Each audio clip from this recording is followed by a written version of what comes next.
তিনি কিন্তু তার স্কিম অনেকটা সেভ করে ফেলেছে। অর্থাৎ তিনি নির্বাচন ঘোষণা দিয়েছেন, তিনি ইলেকশন কমিশনকে চিঠি দিয়েছেন, ইলেকশন কমিশনকে অনেক আন্তরিক দেখা যাচ্ছে, অনেক ইলেকশনে অনেক কিছু গুটিয়ে ফেলেছেন। তারপরেও নির্বাচন নিয়ে ধোঁয়াশা। কারণটা হচ্ছে অভ্যুত্থানের শক্তি দুই ভাগে বিভক্ত হয়ে গেছে আমি বলবো। যেমন ধরেন এনসিপি বলেন, জামাত ইসলাম, ইসলামিক আন্দোলন বাংলাদেশ, এবি পার্টি, এই দলগুলো একদিকে চলে গেছে। তারা বলতেছে গণপরিষদ নির্বাচন চাই। এটা কি দেশ কি নতুন করে হয়েছে নাকি? গণপরিষদ নির্বাচন পিআর চাচ্ছে। তারপরে জুলাই সনদের আইনি বাধ্যবাধকতা চাচ্ছে, আইনি। তো এখন আমি ধরেন দুইজন বড় লয়ারের সাথেও কথা বলছি, সংবিধানের সাথে সাংঘর্ষিক কোনো কিছু প্রেসিডেন্টের অর্ডিন্যান্স জারি করেও এটা বৈধ হবে না, সংসদ লাগবে, ফাইনালি সংসদে অনুমোদন লাগবে। তো জুলাই সনদে আপনার ইন্ডিপেন্ডেন্টি চাই কেমনে?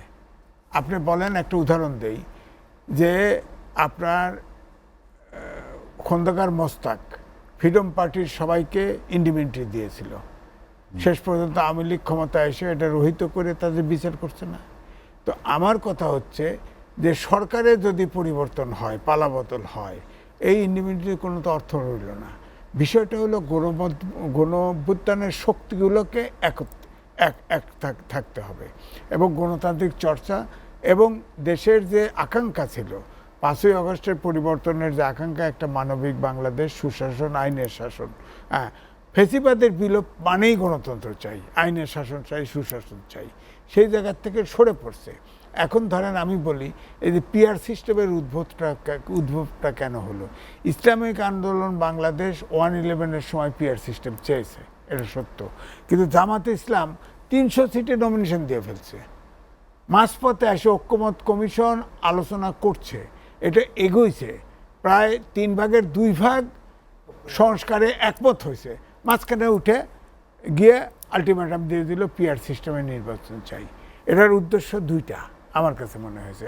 এক, জামাত ইসলামের যে আমির এবং সেক্রেটারি জেনারেল, ওনাদের সিটে ওনাদের জিতার কোনো সম্ভাবনা নেই যদি ওয়েস্টমিনিস্টার সমর্থন না থাকে। বিএনপির ভোট নেই তো সারা জীবন। ওনারা একজনের বাড়ি সিলেট আর একজনের বাড়ি ওই খুলনায়, এদের জিতার কোনো চান্স নাই।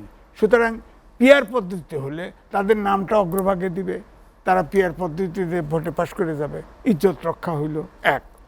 2 হলো, পিআর পদ্ধতিতে তারা একবার নিরপেক্ষ জামাত ইলেকশন করছে, 1টা সিট পাইছে, আর একবার নিরপেক্ষতে 3টা সিট পাইছে, আর বাকি যত বেশি সিট পাইছে সব বিএনপির ভোট নিয়ে পাইছে ঐক্য করে। এবারে যদি পিআর সিস্টেমে যায়, সব জায়গায় কিন্তু ইসলামিক এই যে পার্টিগুলি করলাম, এই পার্টিগুলোর কিছু ভোট আছে, ধরেন সব মিলে 10-15% ভোট পাইতে পারে।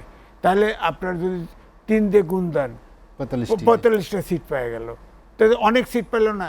এমনি তো ইলেকশন করতে গেলে তো ইসলামিক আন্দোলন বাংলাদেশ একটাও হবে না, এনসিপি জামানত বাজেয়াপ্ত হবে, জামাত ইসলাম 3টার জায়গায় নেই 5টা পাবে, নেই 10টা পাবে। হ্যাঁ, গেল, এই হলো পজিশন এক। এখন পিআর সিস্টেম যে চাচ্ছে, এটা স্বাধীনতা সার্বভৌমত্বের উপরে হুমকি স্বরূপ আমার কাছে, আমার বিবেচনায় এটা একটা ধ্বংসাত্মক, একদম রীতিমতো আমার কাছে। শোনেন, পিআর সিস্টেম যদি হয় তাহলে সংখ্যানুপাতে নির্বাচন ভোটের আপনার সিট পাবে। এখন ধরেন প্রতীকে ভোট হবে, আর প্রতীকে ভোট হবে, ওনার বাড়ি সেই বাংলাদেশের কোনায়, উনি এসে পিআরের সিস্টেম, অর্থাৎ ডাইরেক্ট তার এমপিকে সে জানে না, ভোট দিতে হবে প্রতীকে। তারপর পার্টি যেগুলো সিলেক্ট করে দিবে, পার্টি করবে কি তার বউ বাচ্চারে দিলে আপনি কি করবেন? ফ্যামিলির যার খুশি তাকে দিয়ে দিবে পিআর সিস্টেমে লিস্ট করে, কি করবেন? হ্যাঁ, পিআর সিস্টেমের যেটা লাভ দেখানো হচ্ছে, 2টা লাভ।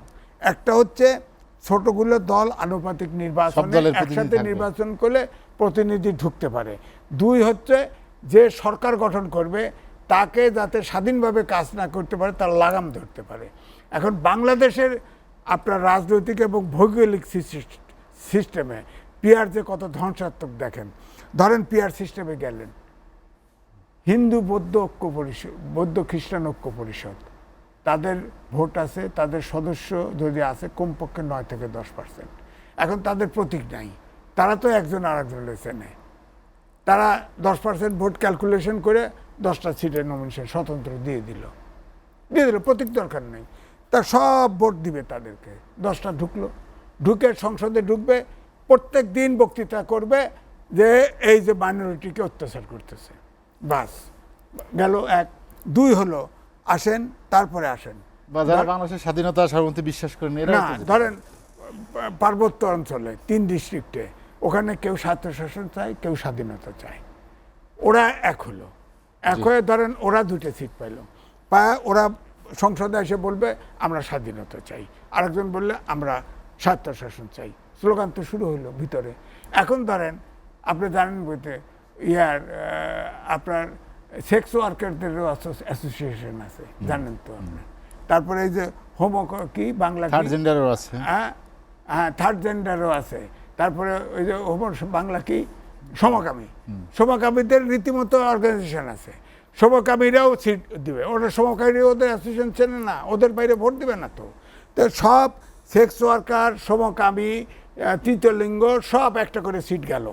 এখন সবচেয়ে সুন্দর চেহারা খোকন ভাইয়ের পাশে একটা সমকালীর সিট পড়লো। হ্যাঁ, আর জামাতের আমির হয়তো অনেক উপরে থাকবে, তার কাছে না আরেকটা সুন্দর দেখে সেক্স ওয়ার্কার বসায় দেন। আর সেক্স ওয়ার্কার এখন তো আবার ইউনিট সরকার বলছে কি মানবাধিকার কমিশন, জাতিসংঘের মানবাধিকার কমিশন অফিস দিচ্ছে না, তার প্রধান হচ্ছে সমকামী। 4বার বন্ধু আর এক সমকামী নিয়ে আসতেছে। এই সমকামীরা যায় ওখানে ডেমনস্ট্রেশন দিবে, আমাদের স্বাধীনতা দিতে হবে, সমকামী ওপেন করে দিতে হবে। তো এই দেশটা তো এইভাবে সরকার হয়ে যাবে। আপনার এই একবার দেখেন পিআর সিস্টেমে ঢুকলে তো বেরোনো যায় না, বেরোতে পারে না দেশটা। আবার দেখেন নেপালে সরকার রাজতন্ত্রতে বেরোয়, 17 বার পরিবর্তন হয়েছে, এখন রাজতন্ত্র চায়, ওরা রাজতন্ত্র চায়। ইসরায়েলে নেতানিয়াহু হত্যাযজ্ঞ চালায়, ওর নিকুত পার্টি হলো ইহুদি এবং সবগুলো পার্টি ইহুদি। আওয়ামী লীগের অ্যাক্টিভিটিস নিষিদ্ধ করেছেন, তার মিটিং মিছিল ইত্যাদি ইত্যাদি। এখন ধরেন একটা আওয়ামী লীগের সমর্থক, তার কেস নাই, কানেকশন নাই, সে তো ভোটার আছে, সে ভোট দিতে পারবে কিনা, সে প্রার্থী হতে পারবে কিনা। জাতীয় পার্টির 2টে গ্রুপ হয়ে গেছে, তারা নির্বাচনে আমরা বুঝছি যে এই যে পাটোয়ারি বাইরে ইলেকশন করতে আগ্রহী, তাদের স্ট্যাটাসটা কি, তারা তো নির্বাচন করা বৈধ অবস্থা, তাদের এগুলো তো সেটেল করতে হবে, সেটেল তো করতেছে না ইলেকশনে। এগুলো কিন্তু ইলেকশনের মুহূর্তে দেখবেন এই নিয়ে একটা হানাহানি হতে পারে। আওয়ামী লীগের লোক ভোট দিতে যাবে, আওয়ামী লীগের লোক প্রার্থী হতে যাবে, তখন কি করবেন? তখন তাকে কেস করবেন। এগুলো কিন্তু ছোট ছোট ঝামেলা অনেক আছে। খালি মাত্র যে এই যে বৈঠকে বসে না 38 দলের ধরেন 36 জন বসে, মনে হয় এরা দেশের মালিক। আরে সংবিধানে তো মালিক আপনি আমি, ওনারা আমাদের প্রতিনিধি, ইলেক্টেড হলে না ওনারা মালিক।